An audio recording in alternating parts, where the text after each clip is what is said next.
May 1 മുതൽ ATM-യിലൂടെ പണമിടപാട് നടത്തുന്നവർ ഒന്ന് ശ്രദ്ധിക്കണം കേട്ടോ. അല്ലെങ്കിൽ ഓരോ ട്രാൻസാക്ഷനും നിങ്ങൾക്ക് 23 രൂപ നഷ്ടപ്പെടും. അതായത് വെറും 500 രൂപ നിങ്ങൾ ATM-ൽ നിന്ന് പിൻവലിക്കുന്ന സമയത്ത് നിങ്ങൾക്ക് 23 രൂപ സർവീസ് ചാർജ് ഈടാക്കും. അപ്പോൾ ഇന്നത്തെ വീഡിയോയിൽ ഞാൻ പറഞ്ഞു തരുന്നത് എന്താണ് RBI മുന്നോട്ട് വെച്ച പുതിയ റൂൾ എന്നും ഇതുപ്രകാരം നിങ്ങൾക്ക് ഒരു മാസം എത്രയാണ് ATM ഉപയോഗിക്കാനുള്ള പരിധി എന്നും ആ പരിധിയിൽ നിന്നുകൊണ്ട് തന്നെ നമുക്ക് കൂടുതലായിട്ട് ATM-ൽ നിന്ന് ഫ്രീ സർവീസ് എങ്ങനെ നേടിയെടുക്കാം എന്നുള്ള കാര്യങ്ങളൊക്കെയാണ് ഇന്നത്തെ വീഡിയോയിൽ ഞാൻ പറഞ്ഞു തരുന്നത്. അതുകൊണ്ട് തന്നെ ATM ഉപയോഗിക്കുന്നവരാണ് നിങ്ങളെങ്കിൽ വീഡിയോ സ്കിപ്പ് ചെയ്യാതെ നിങ്ങൾ കാണുകയാണെങ്കിൽ നിങ്ങൾക്ക് ഉപകാരപ്രദമായ ചില വിവരങ്ങൾ ഈ വീഡിയോയിൽ ലഭിക്കുന്നതാണ്. വൈറ്റ് ലേബൽ ATM ഓപ്പറേറ്റേഴ്സിൻ്റെ അഭ്യർത്ഥന മാനിച്ച് 2025 മെയ് 1 മുതൽ നിശ്ചിത പരിധിക്കപ്പുറം ATM-യിലൂടെ പണമിടപാട് നടത്തുന്നവരിൽ നിന്ന് 23 രൂപ സർവീസ് ചാർജ് ഈടാക്കാൻ വേണ്ടിയിട്ട് RBI അംഗീകാരം നൽകിയിട്ടുണ്ട്. ATM-ന്റെ നടത്തിപ്പ്, സുരക്ഷ, അറ്റകുറ്റപ്പണിക്കൊക്കെ വലിയൊരു തുക ബാങ്കുകൾക്കും ഇതര ബാങ്കിങ് ATM-കൾക്കും വലിയ തുക തന്നെ ചിലവാകുന്നുണ്ട്. അപ്പോൾ അതിനെ തരണം ചെയ്യാൻ വേണ്ടിയിട്ടും അതുപോലെ തന്നെ ഡിജിറ്റൽ ബാങ്കിങ് ഇടപാടുകൾ വർദ്ധിപ്പിക്കാനുമൊക്കെ ആയിട്ടാണ് RBI ഈ അംഗീകാരം നൽകിയിരിക്കുന്നത്. അപ്പോൾ RBI നൽകിയിരിക്കുന്ന ഈ പുതിയ മാർഗനിർദ്ദേശപ്രകാരം നമ്മുടെ സ്വന്തം ബാങ്കിൻ്റെ ATM-ൽ നിന്ന് നമുക്ക് സൗജന്യമായിട്ട് 5 പണമിടപാടുകൾ നടത്താൻ സാധിക്കുന്നതാണ്.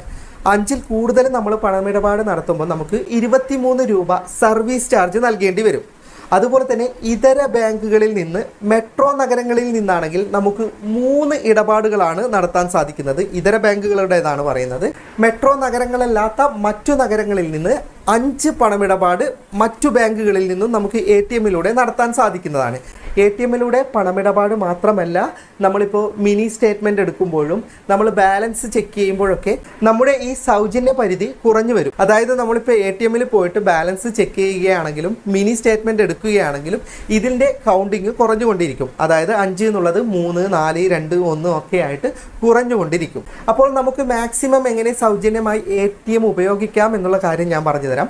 അതായത് ഇപ്പോൾ 5 എണ്ണമാണ് നിങ്ങളുടെ സ്വന്തം ബാങ്കിൻ്റെ ATM-ൽ നിന്ന് നിങ്ങൾക്ക് പണമിടപാട് നടത്താൻ പറ്റുന്നത്.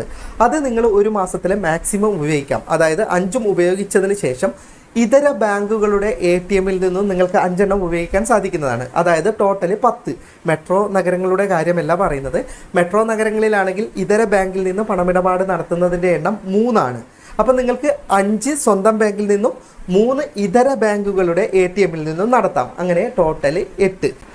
അതുപോലെ തന്നെ നിങ്ങൾ ഓരോ തവണയും ATM-ൽ നിന്ന് പണമിടപാട് നടത്തുമ്പോൾ നിങ്ങൾക്ക് ബാലൻസിൻ്റെ ഡീറ്റെയിൽസ് SMS ആയി ലഭിക്കുന്നത് പോലെ തന്നെ നിങ്ങൾ എത്ര തവണ നിങ്ങളുടെ ATM സർവീസ് ഉപയോഗിച്ചു എന്നുള്ള SMS കൂടി നിങ്ങൾക്ക് ലഭിക്കും. അതിപ്പോൾ നിങ്ങൾ ബാലൻസ് ചെക്ക് ചെയ്യുമ്പോഴും ഏകദേശം ഞാനൊരു സ്ക്രീൻഷോട്ട് എക്സാമ്പിളായിട്ട് നിങ്ങൾക്ക് സ്ക്രീനിൽ കാണിച്ചു തരാം. ഇതുപോലെയായിരിക്കും നിങ്ങൾക്ക് കാണിക്കുന്നത്. നിങ്ങളുടെ 5-ൽ നിന്ന് നിങ്ങൾ എത്ര ATM സർവീസ് ഉപയോഗിച്ചു എന്നുള്ള മെസ്സേജ് കൂടി ലഭിക്കുന്നതാണ്. ഇത് എല്ലാ തവണയും ലഭിക്കില്ല. അപ്പം നിങ്ങൾ ഓർത്ത് വെക്കുക കൂടി ചെയ്യണം. ചിലപ്പോഴേ നിങ്ങൾക്ക് ഇങ്ങനെയുള്ള ഒരു SMS ലഭിക്കുകയുള്ളൂ. ATM വഴി പണമിടപാട് നടത്തുമ്പോൾ ഇനി എണ്ണി തിട്ടപ്പെടുത്തി സൂക്ഷിച്ചിട്ട് മാത്രം ഉപയോഗിക്കുക. അല്ലെങ്കിൽ ഓരോ ഇടപാടിനും നിങ്ങൾക്ക് 23 രൂപ സർവീസ് ചാർജ് നൽകേണ്ടി വരും. അപ്പോൾ വീഡിയോ ഇഷ്ടപ്പെട്ടെങ്കിൽ ലൈക്ക് ചെയ്യുക, നിങ്ങളുടെ അഭിപ്രായം കമൻറ്റ് ചെയ്യുക. ഒരുപാട് സുഹൃത്തുക്കൾക്ക് ഉപകാരപ്പെടുന്നതാണ്. അതുകൊണ്ട് തന്നെ നിങ്ങൾ മാക്സിമം ഷെയർ ചെയ്യാൻ ശ്രമിക്കുക. അപ്പോൾ ഇത്തരം വീഡിയോകൾ ദിവസേന ലഭിക്കാൻ FTM ക്രിയേഷൻ്റെ ഫേസ്ബുക്ക് പേജും യൂട്യൂബ് ചാനലും സബ്സ്ക്രൈബും ഫോളോയും ചെയ്യാൻ മറക്കരുത്. അപ്പോൾ വീണ്ടും മറ്റൊരു വീഡിയോയുമായി കാണുന്നത് വരെ ഗുഡ് ബൈ.